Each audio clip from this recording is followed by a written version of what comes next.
तैल संकट मुक्ति पाइबापी तैल संकट सुधार आने जो भाव माननीय प्रधानमंत्री आग्रह रखी देशवासी को समस्ते तेल व्यवहार कम करवा एवं आम सरकार गाइडलाइन देनी जून 1 तारीख ठार जिते सरकारी गाड़ी किना माने सब ईवी गाड़ी किना हम एवं तेल 10% निश्चित भाव संचय करेंगे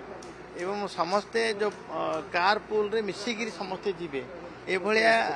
आमर गाइडलाइन भी आसीगला एवं मु आज ब्रह्मपुर जीवी गाड़ी रे समस्त मिसिकी जीवा सी आउ गोटे अनुभूति हम एवं मोर डिपार्टमेंटर गाड़ी ओएसआरटीसी ताकू मत देखा लोक मैंने केमती सुविधा पाँच या पचारि बुझा ये गोटे मत मिल आउ गोटे दृष्टि जो प्रधानमंत्री आग्रह क्रमे आम ठारू आगे आरंभ हवा कथा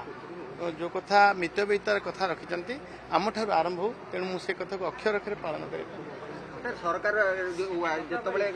मुख्यमंत्री कहले जब ईवी गाड़ी चलेगा सब कटकणा कले ऑफिसर माने जीवाकू बाध्य करा सब ऑफिसर माने एवं जेको सरकारी कार्यक्रम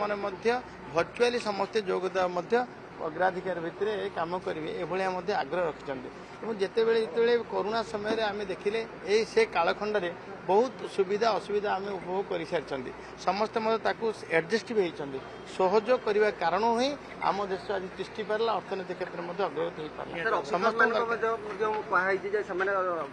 कार्य जदि अच्छी बस रे जिवे नले टैक्सी करके कही सारे समस्त को कहुई पूरा कटकणा समस्त ये समस्ते मानिले आमर ये जो संकट आसी आम दूर हो पार।